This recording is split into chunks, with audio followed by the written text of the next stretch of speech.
As-salamu Alaykum. Bismillah. The story of Imam Hassan raliyallahu anhu.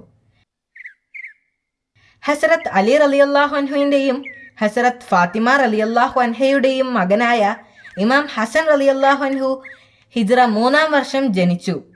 മണ്ണ് കൊണ്ടുണ്ടാക്കിയ ഒരു ചെറിയ കുടിലിലായിരുന്നു അദ്ദേഹത്തിൻ്റെ ജനനം. ആ കുഞ്ഞിന് ഹസൻ എന്ന പേര് വിളിച്ചത് പ്രവാചകൻ മുഹമ്മദ് നബി മുസ്തഫ സ്വല്ലല്ലാഹു അലൈഹി വസല്ലമ ആയിരുന്നു. ഹസൻ റളിയല്ലാഹു അൻഹു പിതാവിൻ്റെ ലാളനയേറ്റ് വളർന്നു. പ്രവാചകനായിരുന്നു അദ്ദേഹത്തിൻ്റെ വിദ്യാലയം. കാരണം പ്രവാചകനിൽ നിന്നും അദ്ദേഹം ധാരാളം കാര്യങ്ങൾ മനസ്സിലാക്കിയിരുന്നു. അദ്ദേഹത്തിന് തൻ്റെ ഇളയ സഹോദരൻ ഇമാം ഹുസൈൻ റളിയല്ലാഹു അൻഹുവിനെ വലിയ ഇഷ്ടമായിരുന്നു. ഇമാം ഹസൻ റളിയല്ലാഹു അൻഹു പ്രവാചകനെ വളരെയധികം സ്നേഹിച്ചിരുന്നു. അദ്ദേഹം കുട്ടിയായിരുന്നപ്പോൾ തന്നെ പ്രവാചകനെ അനുഗമിച്ചിരുന്നു. പ്രവാചകന്റെ മതപ്രഭാഷണം കേൾക്കുമ്പോൾ വളരെ കുഞ്ഞായിരുന്ന ഹസൻ റളിയല്ലാഹു അൻഹു തേങ്ങിക്കരയുമായിരുന്നു. അദ്ദേഹം പ്രസംഗം നിർത്തുമ്പോൾ അവൻ ശാന്തമാകും. എന്നിട്ട് ആ കുഞ്ഞിനെ തോളിൽ കിടത്തിക്കൊണ്ട് പ്രവാചകൻ ജനങ്ങളോട് പറഞ്ഞു, എന്നെ സ്നേഹിക്കുന്നവർ ഈ കുഞ്ഞിനെയും സ്നേഹിക്കണം. ഇമാം ഹസൻ റളിയല്ലാഹു അൻഹുവും സഹോദരനും ഇപ്പോൾ വളർന്നു. ഒരു ദിവസം അവർ നമസ്കാരം നിർവഹിക്കുന്നതിനായി പള്ളിയിലേക്ക് പോയി. പള്ളിയിൽ വെച്ച് ഒരു വൃദ്ധൻ തെറ്റായ രീതിയിൽ വുളു എടുക്കുന്നത് അവർ കാണാനിടയായി. അയാളെ കുറ്റപ്പെടുത്താതെ തന്നെ അത് അയാളെ അറിയിക്കാൻ അവർ ആഗ്രഹിച്ചു. ശരിയായ രീതിയിൽ വുളു എടുക്കുന്നത് കാണിക്കാൻ അവർ ഒരു പദ്ധതിയിട്ടു. അവർ അയാളുടെ മുൻപിൽ നിന്നുകൊണ്ട് പരസ്പരം തർക്കിക്കാൻ തുടങ്ങി. നിന്നേക്കാൾ നന്നായി വുളു എടുക്കുന്നത് ഞാനാണ്, ഹസൻ റളിയല്ലാഹു അൻഹു തൻ്റെ സഹോദരനോട് പറഞ്ഞു. ഞാൻ ചെയ്യുന്നതാണ് ഉത്തമം എന്ന് എല്ലാവർക്കും അറിയാം. ഹുസൈൻ റളിയല്ലാഹു അൻഹു മറുപടി നൽകി. അപ്പോൾ അവർ ആ വൃദ്ധന്റെ അടുത്തേക്ക് തിരിഞ്ഞ് അയാളുടെ ഉപദേശം തേടി. ഇവിടെ വന്ന് ഞങ്ങൾ വുളു എടുക്കുന്നത് ശ്രദ്ധിച്ചിട്ട് ആരാണ് ഏറ്റവും നന്നായി വുളു എടുക്കുന്നത് എന്ന് ഞങ്ങളോട് പറയാമോ? ആ വൃദ്ധൻ സമ്മതിച്ചു. അവർ രണ്ടുപേരും ശരിയായ രീതിയിൽ വുളു എടുക്കാൻ ആരംഭിച്ചു. വുളുവിന്റെ ശരിയായ മാർഗം തന്നെ പഠിപ്പിക്കുന്നതിനായി അവർ ഈ പ്രവൃത്തിയിലൂടെ ശ്രമിച്ചതാണെന്ന് ആ വൃദ്ധന് മനസ്സിലായി. അദ്ദേഹം പറഞ്ഞു, നിങ്ങൾ ഇരുവരും ശരിയായ രീതിയിലാണ് വുളു എടുത്തിരിക്കുന്നത്. ഞാൻ ഒരു വൃദ്ധനാണ്. ഞാൻ തെറ്റായ രീതിയിലൂടെയാണ് വുളു എടുത്തിരുന്നത്. എൻ്റെ തെറ്റ് എനിക്ക് മനസ്സിലായി. എനിക്ക് നിങ്ങളോട് വളരെയധികം നന്ദിയുണ്ട്.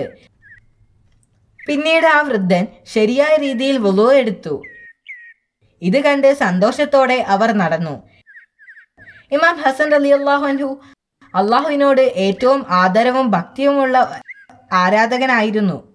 അദ്ദേഹം മക്കയിലേക്ക് തീർത്ഥാടനത്തിനായി പോയപ്പോൾ കാൽനടയായിട്ടായിരുന്നു പോയിരുന്നത്. അദ്ദേഹം പ്രാർത്ഥനയ്ക്കായി നിൽക്കുമ്പോൾ അള്ളാഹുവിൻ്റെ കോടതിയിൽ അദ്ദേഹം തന്നെ കാണും. അപ്പോൾ അദ്ദേഹത്തിൻ്റെ ശരീരം വിറയ്ക്കാൻ തുടങ്ങും. അദ്ദേഹം പറയും, അള്ളാഹുവേ, ഇതാണ് നിന്റെ കോടതിയിലെ നിന്റെ അതിഥി. നിന്റെ ശക്തിയേറിയ ദാസൻ നിന്റെ അടുക്കൽ വന്നിരിക്കുന്നു. അവന്റെ പാപങ്ങൾ ക്ഷമിക്കണമെന്ന് അവൻ കരുതുന്നു. ഒരു ദിവസം ഇമാം ഹസൻ റളിയല്ലാഹു അൻഹു കുതിരപ്പുറത്ത് കയറി പോകുകയായിരുന്നു. അദ്ദേഹം ഒരു മനുഷ്യനെ കണ്ടുമുട്ടി. അയാൾ മുആവിയയുടെ കൂട്ടുകാരിൽ ഒരാളാണെന്ന് അദ്ദേഹത്തിന് അറിയാമായിരുന്നു. അവർ ഇസ്ലാമിൻ്റെ ശത്രുക്കളാണ്. അത് ഹസൻ റളിയല്ലാഹു അൻഹു ആണെന്ന് മനസ്സിലാക്കിയപ്പോൾ അയാൾ ചീത്തവാക്കുകൾ ഉപയോഗിച്ച് അദ്ദേഹത്തെ അസഭ്യം പറയാൻ തുടങ്ങി. അദ്ദേഹം കുതിരപ്പുറത്ത് നിന്നിറങ്ങി അയാളുടെ അടുത്തേക്ക് ചെന്നു. എന്നിട്ട് അദ്ദേഹം പറഞ്ഞു, നിങ്ങൾ ഒരു യാത്രക്കാരനാണ്, ഒരു പ്രാദേശികനല്ല. ഞങ്ങളുടെ ശത്രുക്കളാൽ നിങ്ങൾ പ്രലോഭിപ്പിക്കപ്പെട്ടിരിക്കുന്നു. അതുകൊണ്ടാണ് നിങ്ങൾ ഇത്ര മോശം ഭാഷ ഉപയോഗിക്കുന്നത്. നിങ്ങൾക്ക് ഒരു ആവശ്യം വന്നാൽ ഞാൻ അത് പൂർത്തിയാക്കാൻ ശ്രമിക്കും. നിങ്ങൾക്ക് വിശക്കുന്നുവെങ്കിൽ ഞാൻ നിങ്ങൾക്ക് ഭക്ഷണം നൽകാം. നിങ്ങൾക്ക് വസ്ത്രങ്ങൾ വേണമെങ്കിൽ ഞാൻ അത് നിങ്ങൾക്ക് നൽകും. നിങ്ങൾക്ക് താമസിക്കാനാകുന്ന ഒരു വീടില്ലെങ്കിൽ ഞാൻ നിന്നെ എൻ്റെ വീട്ടിലേക്ക് കൊണ്ടുപോകുകയും നിങ്ങളെ സംരക്ഷിക്കുകയും ചെയ്യാം. അയാൾക്കിത് കേട്ടപ്പോൾ ലജ്ജയും വിഷമവും ഉണ്ടായി. അയാൾ കരഞ്ഞുകൊണ്ട് അദ്ദേഹത്തോട് മാപ്പ് പറഞ്ഞു.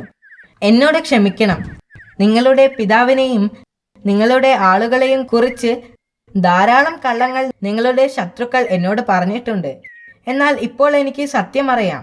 ഞാൻ നിങ്ങളുടെ ആദരവ് കണ്ടു. നിങ്ങൾ എല്ലാവർക്കുമിടയിൽ ബഹുമാന്യനും സ്വീകാര്യനുമായ വ്യക്തിയാണ്. കുറച്ചു കാലം കഴിഞ്ഞ് ആ മനുഷ്യൻ ഇസ്ലാമിലേക്ക് പരിവർത്തനം ചെയ്യപ്പെടുകയും അയാളുടെ മരണം വരെ വിശ്വാസത്തിനു വേണ്ടി നിലകൊള്ളുകയും ചെയ്തു. ഇസ്ലാമിന്റെ ആദ്യ കാലങ്ങളിൽ ഉണ്ടായിട്ടുള്ള പ്രവാചകന്റെ വഫാത്ത് ഉൾപ്പെടെയുള്ള നിർഭാഗ്യകരമായ പല സംഭവങ്ങൾക്കും അദ്ദേഹത്തിന് സാക്ഷിയാകേണ്ടി വന്നിട്ടുണ്ട്. മാതാവിന്റെ മരണം, പിതാവിന്റെ നേതൃത്വത്തെ നിഷേധിക്കൽ, പിന്നെ അദ്ദേഹത്തിന്റെ പിതാക്കന്മാർ ഖലീഫയായിരുന്ന കാലഘട്ടത്തിലെ പ്രക്ഷുബ്ധ കാലം, പിന്നീട് അദ്ദേഹത്തിന്റെ പിതാവ് അലി റളിയല്ലാഹു അൻഹുവിന്റെ മരണശേഷം അദ്ദേഹം ഒരു ഉത്തരവാദിത്വമുള്ള നേതാവായി. മുസ്ലിം സാമ്രാജ്യത്തിൽ എല്ലായിടത്തും നിലനിന്നിരുന്ന അഴിമതിക്കെതിരെ അദ്ദേഹം പോരാടി. അദ്ദേഹം മുആവിയയുമായി സമാധാന കരാറിൽ ഏർപ്പെടാൻ അദ്ദേഹം നിർബന്ധിതനായി.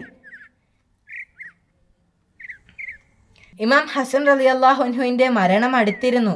അന്ന് ഹിജ്റ 50-ാം വർഷം സഫർ മാസം 28-ന് അദ്ദേഹം പതിവ് പോലെ നോമ്പെടുത്തിരുന്നു.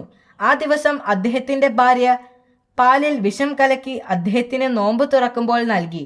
ആ പാലിൽ നിന്നും കുറച്ച് കുടിച്ചപ്പോൾ തന്നെ അദ്ദേഹത്തിന് സത്യം മനസ്സിലായി.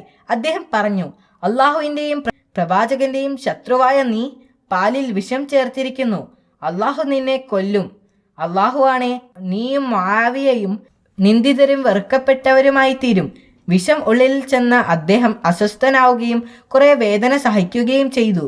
അദ്ദേഹത്തിന്റെ സഹോദരൻ ഹുസൈൻ റളിയല്ലാഹു അൻഹു ഉൾപ്പെടെ ധാരാളം ആളുകൾ അദ്ദേഹത്തെ സന്ദർശിച്ചു. അദ്ദേഹത്തിന്റെ ആരോഗ്യം നഷ്ടപ്പെട്ടിരുന്നു.